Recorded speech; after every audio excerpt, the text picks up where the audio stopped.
If I email you and you don't email me back, Jeremy, for 2 days, I mean, before it was like, hey, you didn't email me back. But now who knows what you're dealing with, right? Who knows what you're facing right now? Everybody's got so much on their plate, different situations with their families, their jobs, their businesses. So to me, one of the things I really think is teaching your teams and encouraging your teams to be understanding of where customers are right now and of also the people you work with.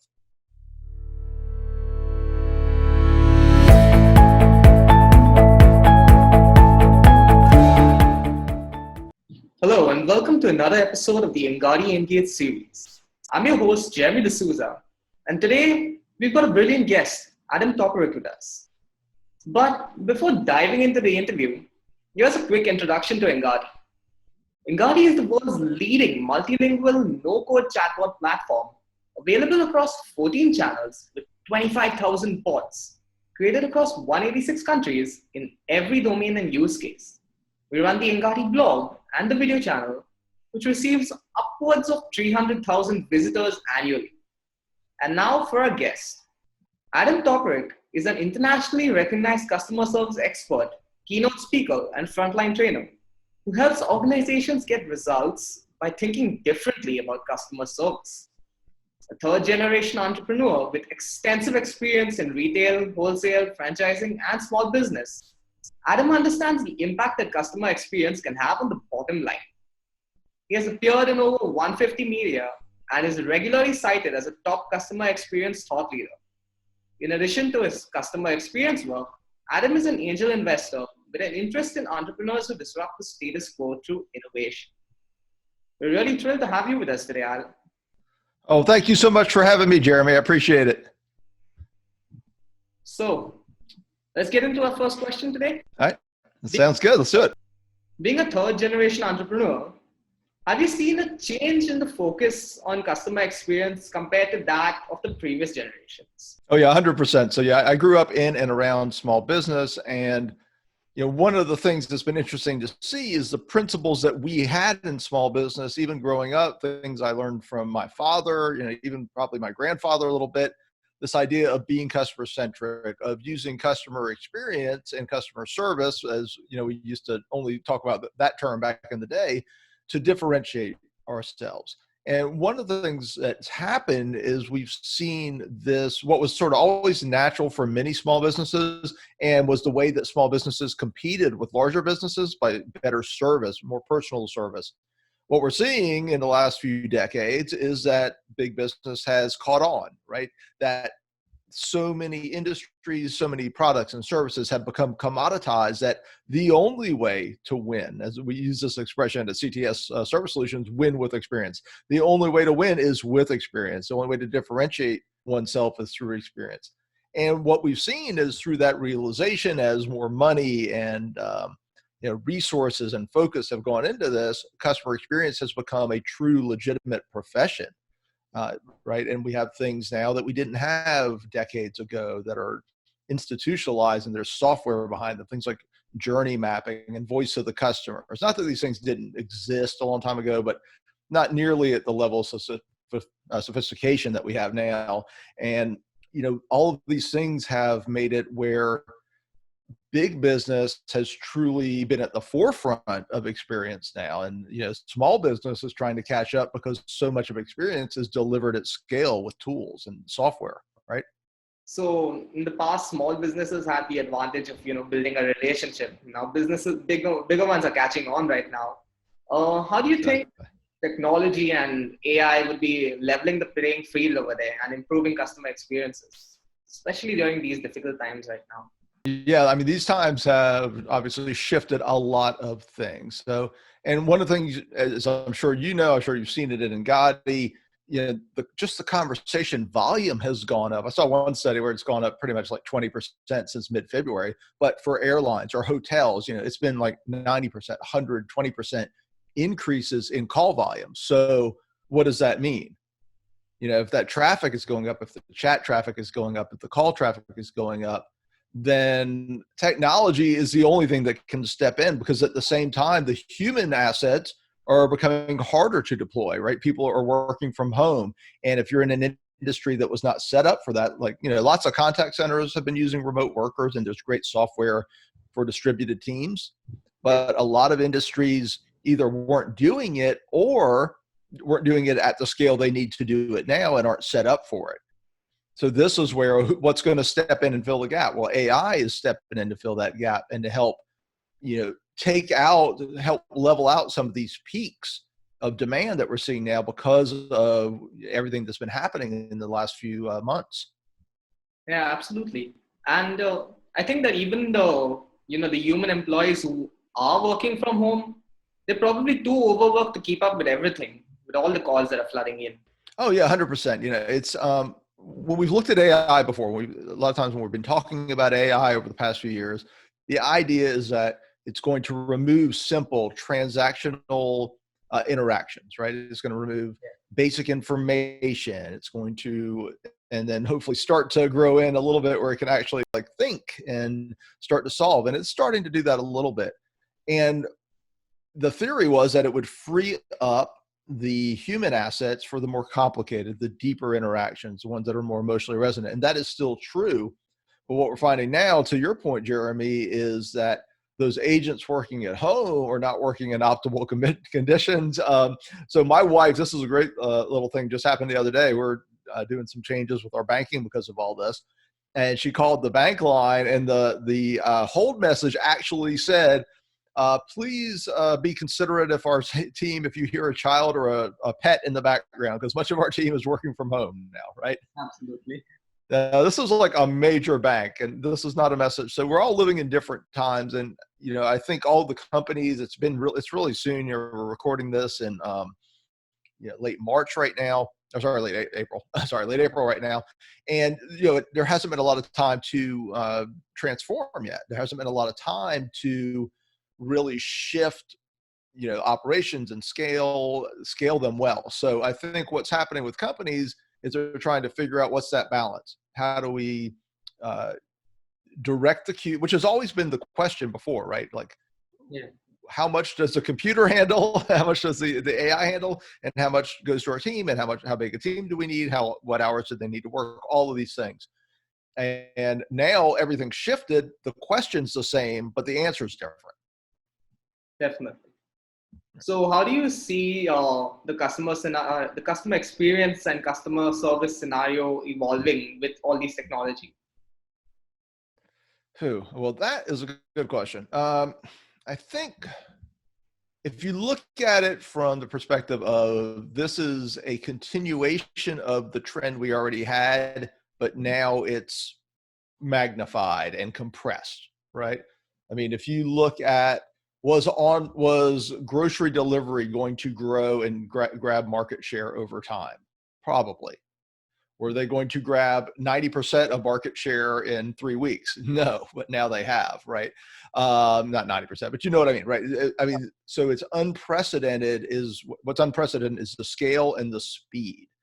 But right now, if you look at it from that standpoint of like conversational AI or those types of things, we're trying to figure out, I think that, a lot of the AI companies, you're probably working on this as well, are trying to figure out, okay, well, how do we get the engine to learn? Because everything's different now. How do we understand the intent right? We're trying to understand the intent so that we can map the journey, and the journey's different now because now the customer's not coming in. Now they're only asking about how they change their reservation. Right? We don't even have the part of the journey where they come stay with us. Let's use a hotel. Right now. This is going to come back eventually, but right now the entire journey is how do I deal with my points? How do I handle this reservation that I have? All these types of things. So one of the things I think when you're looking at the transformation is the people that are doing AI for customer service are trying to figure out how do we get the engine to learn and what is it learning right now, right? Yeah, absolutely. So you say that you help businesses think differently about customer service. What's the most common thought pattern that you see everywhere and you think that really needs to change when it comes to customer service? There are so many. So I'll give you one first. Sure. It is customer, and it's very important today. So we can dig into it a little bit, Jeremy.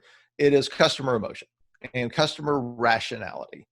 So what we know, what the research shows is that customers are irrational.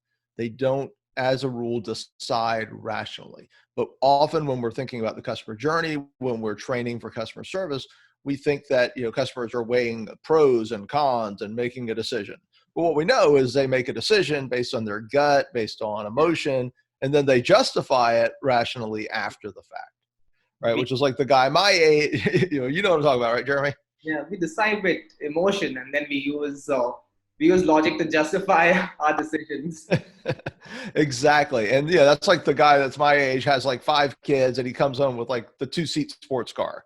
Right. And you ask him why, it's like, oh, it's really good for the environment. Like, no, that's not why you bought the car. Right. That's what you're saying after the fact about why you bought the car. So all of our customers do this at some level and at different levels. And the thing is, when we're designing journeys, we have to take into account one, the customer rationality and the emotion that's tied to that.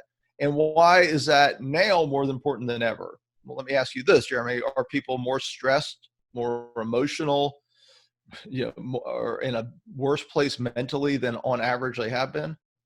Definitely. Right. Of course. And that's the thing. So when we're thinking about this journey, when we're thinking about this hassle, like that voicemail I mentioned a few minutes ago was a little bit brilliant too, because what it's doing is it's priming expectations. Yeah. It's also knowing that, look, this is the only level of service we can deliver for you now. So we're going to go ahead and be upfront about it and ask for your forgiveness ahead of time, as opposed to them calling, big bank X and they hear a kid in the background. Right. Now, some people will be naturally understanding, but more people will be understanding because that was, was primed. This is another sort of psychological principle we use. It was put up there up front to say, oh, hey, I have a second to get to adjust to this, because what are they doing? They're calling about the fact that they can't make their loan. They can't make their mortgage payment. They're already stressed out. They're calling to get help from their bank. The line may be long. And then what happens? They've got somebody's kid is screaming in the background, is trying to help them. Right. So one of the things, that's a sort of brilliant anticipation of what the customer's mental state is going to be in a given interaction. And so when we're looking at the journey now, trying to think about our customers as, okay, they're going to be rational actors. If we say we're waiving a fee, that's going to be enough. Well, it's not going to be enough to just waive the fee. You have to do more than waive the fee. You have to communicate about how you're waiving the fee, why you're waiving the fee. You have to make an emotional connection to them, because just waiving the fee, they'll forget about that in 5 minutes. They'll be happy you did it, but they'll forget about it in 5 minutes. But if you package it well, if you design it well, so that not only you communicate it when you do it, but you also follow up on that later, that's what we talk about, really understanding customer emotion in the journey. Now, I'm making up that example here on the spot, but that's the type of thing we're talking about, Jeremy. You tell them why you're doing it instead of just, I'm doing this. And then you spark a little emotion over there. That makes perfect sense. Right. And the second level of that is, when they call, okay, let's just stay with the bank because it's sort of a good example. We've been working with it. So somebody calls and they can't make their mortgage payment now, right? This is not a numerical problem only, right? It is a numerical problem. It is a problem of dollars and cents, but it's a problem about understanding and listening and empathy too. Because we teach this, we do customer service training at CTS Service Solutions. And one of the core things we teach in customer service training is, it doesn't help if you argue and push back and then finally give in. Because at that point they're mad and all they think is that they won, that they just beat you up enough to give it, as opposed to giving it to them up front. I'm not saying you should give away the store. That's not what we're talking about. But if it's something you were going to end up giving anyways, giving it up front and understanding and listening and letting them know that, they've been heard and that you understand, and showing empathy, demonstrating that. And here's the thing. Some companies are doing that very well right now. And what's interesting to me is I think more companies are doing it now than really I've seen in other like smaller crises before. I think because this is such a global shock to so many people, that more people are the one silver lining, I won't say the one, but one of the silver linings I've seen in this is more people are coming from a place of empathy than I've seen in my business career before, or companies are, which is great. Absolutely. And I think this is also because right now they're starting to be more customer centric.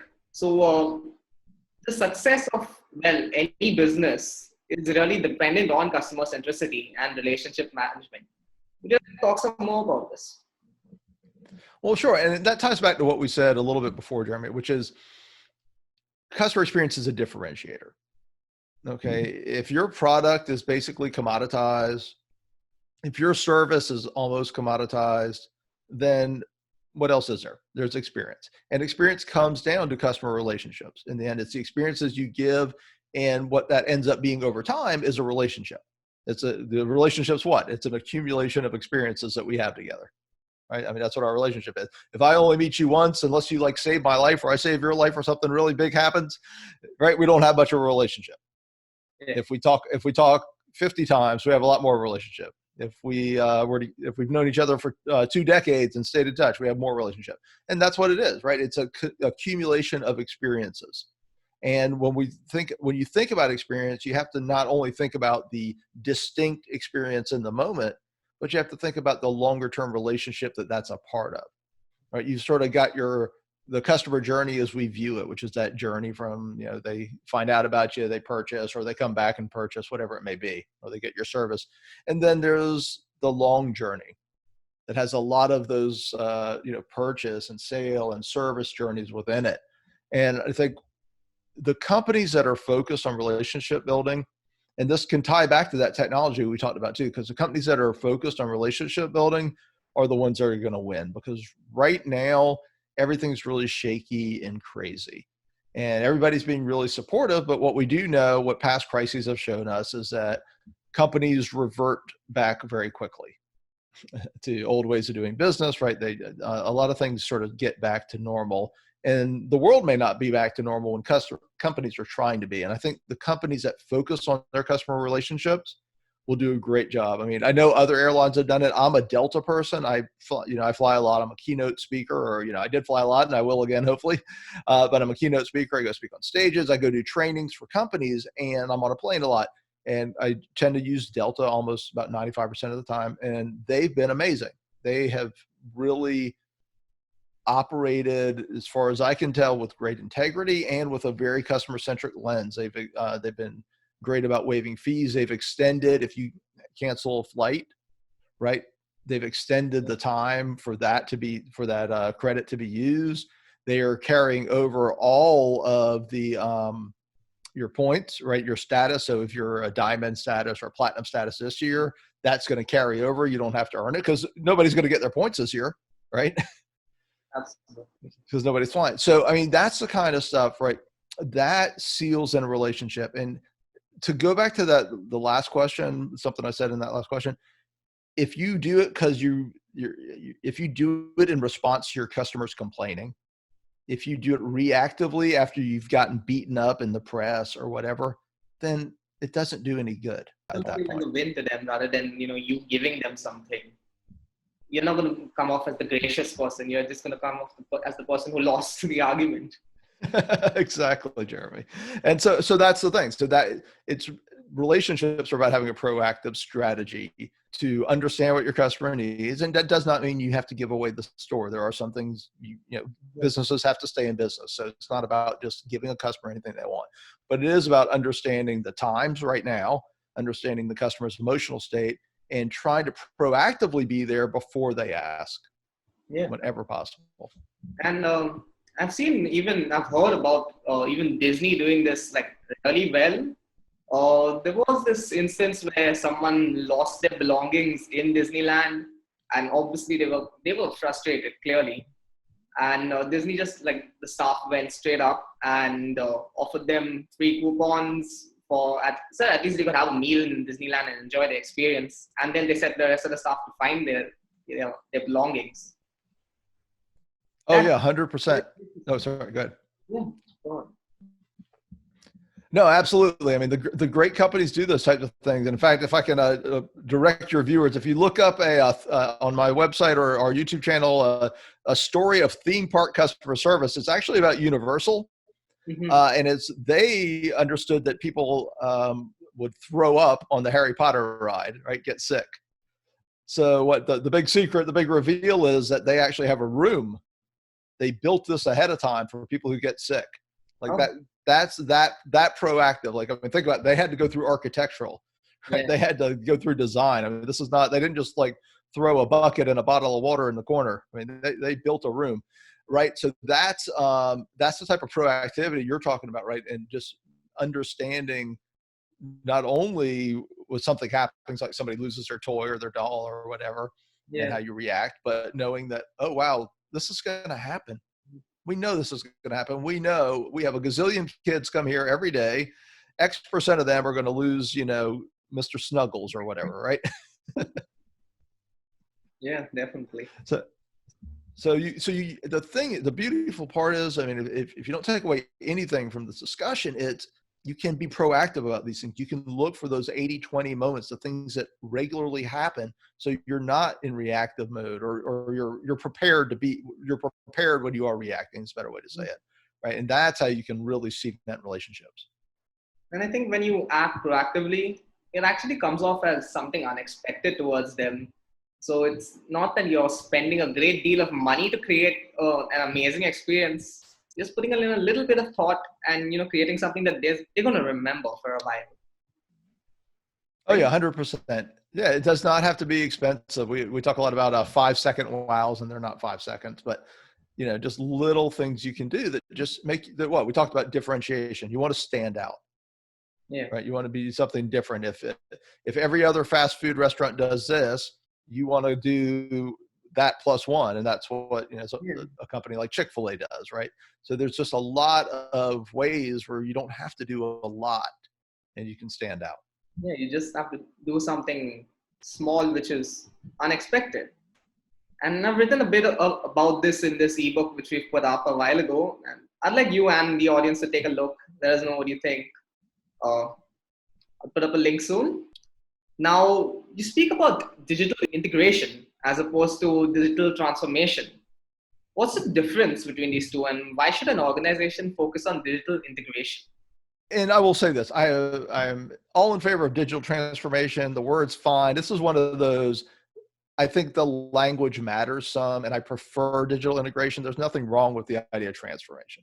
The catch is, I think when we think about transformation, we get very caught up in transforming, meaning we are going from analog to digital. But the reality is, for a great deal of companies, the experience is integrated. It is human and digital, right? Think about airlines, think about hotels, think about even restaurants now with their apps and their websites, right? There's so many journeys still are integrated. And the fact is, even if you're like a SaaS company, you still have an integrated journey. You still probably have a phone line or a chat, right?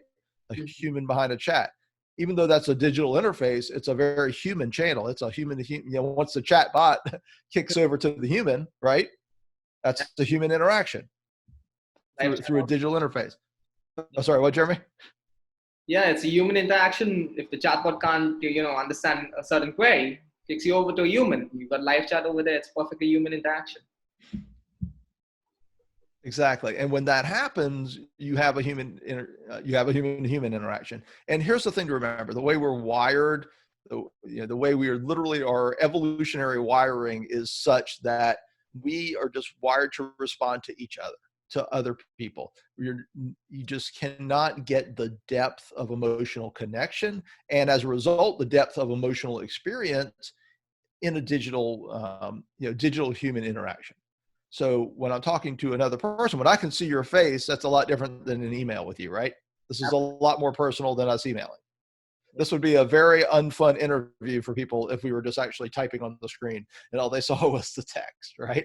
It's just not how we're wired. It just doesn't work that way. So that same point is, when you think about all these experiences, what you want to do is integrate the digital so that it, one, is an excellent experience at the touch points where the digital is the experience, but it's also the base. the digital is the base that supports the human experiences.